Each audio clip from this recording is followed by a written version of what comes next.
सुप्रभात विद्यार्थी मित्र। Vivekananda Hindi high school कक्षा 12 चैप्टर 16 पुतली का परीक्षा यानी कि पुतलियों की परीक्षा। तो यहाँ पे सबसे पहले हम प्रस्तावना देखें तो हम सब जानते हैं कि किसी न किसी साहित्य में ऐसी कथाएं होती हैं जिससे हमें उपदेश प्राप्त होता है। तो यहाँ पर भी भोज, कालिदास, अकबर, बीरबल जैसे पात्रों के संवाद रूप में से परिवर्तित होकर उनके परिवर्तन के साथ नवीन रूप धारण करके जो समाज में नई नई कथाएं विद्यमान हुई हैं, तो उनमें से यहाँ पे एक सुप्रसिद्ध कथा पुतली का परीक्षा यानी कि पुतलियों की परीक्षा कौन करता है, इसलिए करता है, क्यों करता है, वो सब हम चैप्टर पढ़ेंगे तब मालूम होगा। यहाँ पे सबसे पहले एक राजा की राजसभा में एक वणिक आता है और वो वणिक जिसके पास 3 पुतलियाँ हैं।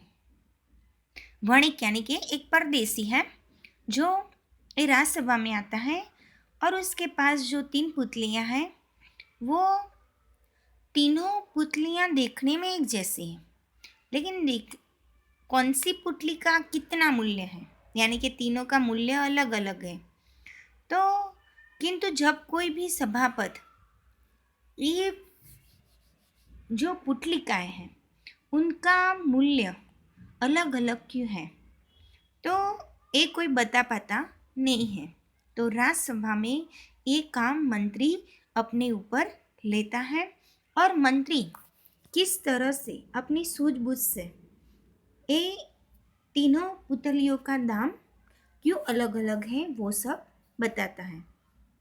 तो देखते हैं हम सबसे पहले चैप्टर में सबसे पहला पैराग्राफ।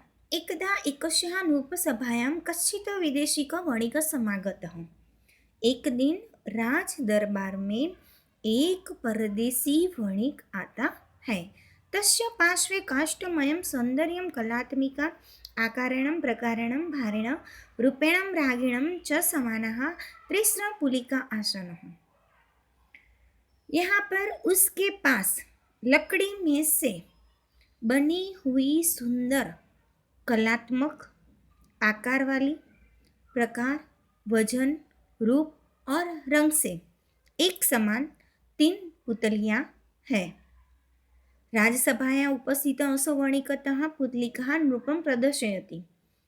राजसभा में हाजिर हुए सब इस वणिक की जो पुतलियाँ हैं वो राजा को बताता है। प्रदर्शयति यानी कि बताता है। नृपति स्वकर कमलयो गृहीता तां पश्यति।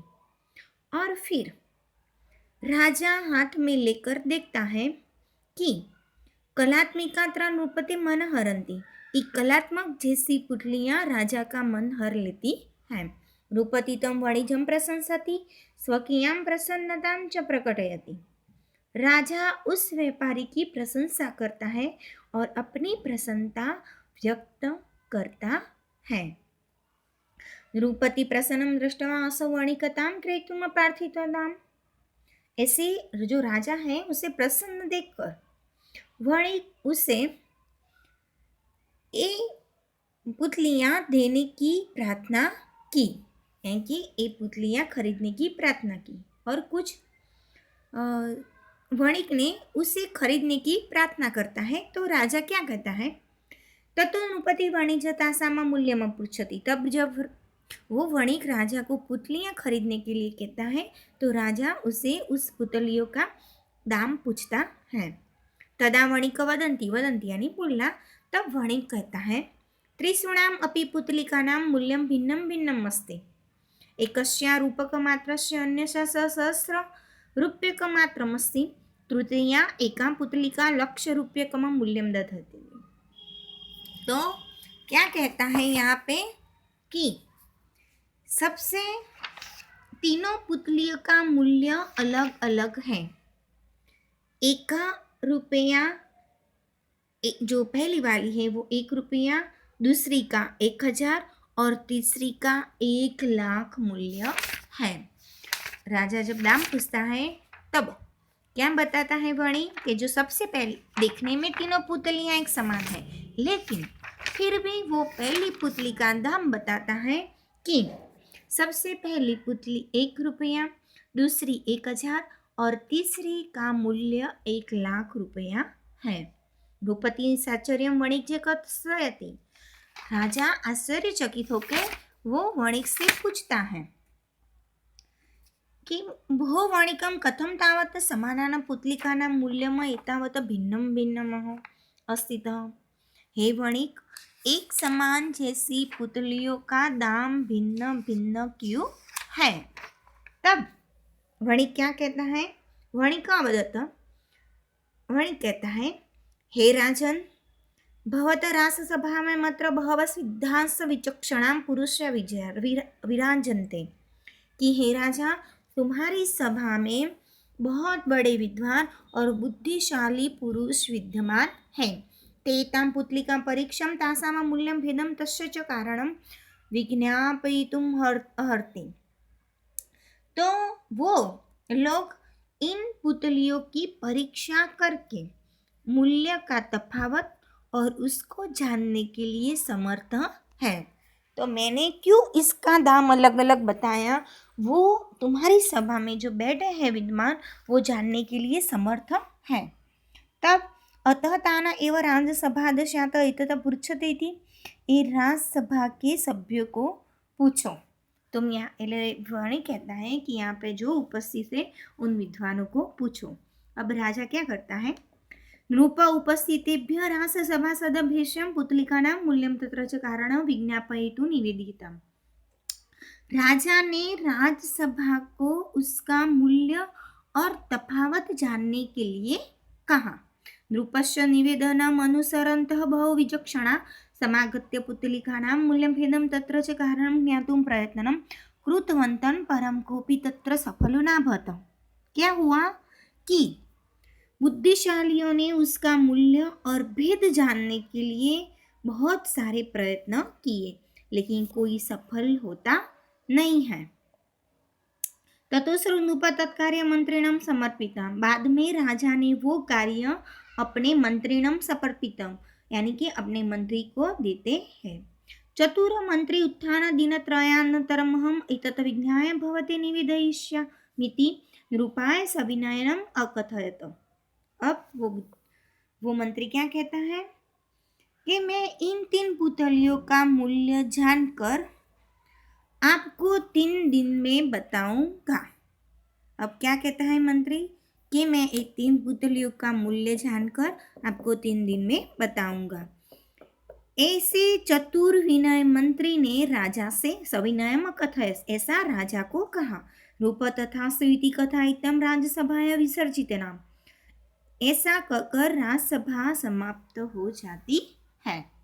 अब देखते हैं आगे कि मंत्री कैसे उन 3 पुतलियों का दाम अलग अलग क्यों है वो बताता है। मंत्री ता पुतलिका स्वीकृत्यं गृहमागच्छति। मंत्री पुतलियों को घर ले जाता है। गृहमागत्यं परिश्रांत अपि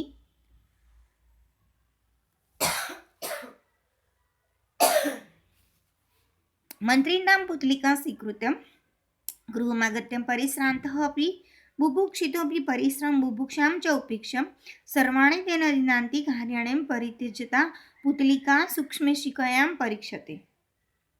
घर आकर भूख और तरस लगने के बावजूद उसके ऊपर ध्यान न देकर सर्व कार्यों को त्यज कर उन पुतलियों की सूक्ष्म रूप से देखता है। ततः स पुतलिकानां कषेणुं छिद्रमेकं पश्यति। तब वो जो सूक्ष्म रूप से वो घर जाकर निरीक्षण करता है, तब वो एक पुतली के कान में एक छिद्र देखता है। छिद्रमेकं पश्यति, एक छिद्र देखता है। किमर्थमिदं छिद्रमिति चिन्तयत तस्य मनसि अकस्मादेकं विचार सपुत्तम्। ये छिद्र किस लिए है, ऐसा विचार उसके मन में आता है। तमनुसरनस पुतलिकानां कर्णे का, बाद में उसे अनुसर के पुतली के पुतलिका नाम कर्णे एकाम, यानी कि पुतली के कर्ण, कर्ण यानी कि कान, पुतली के कान में एक शलका प्राक्षियत, एक सली नाखता है। सर्वेषु पुतलिकासु प्रक्षितायां शलकायां परिणामत्रयं प्राप्तम्। पुतलियों के कान में डाली सली से 3 परिणाम प्राप्त होते हैं। तो अब हम आगे का अनुवाद हम आगे की वीडियो में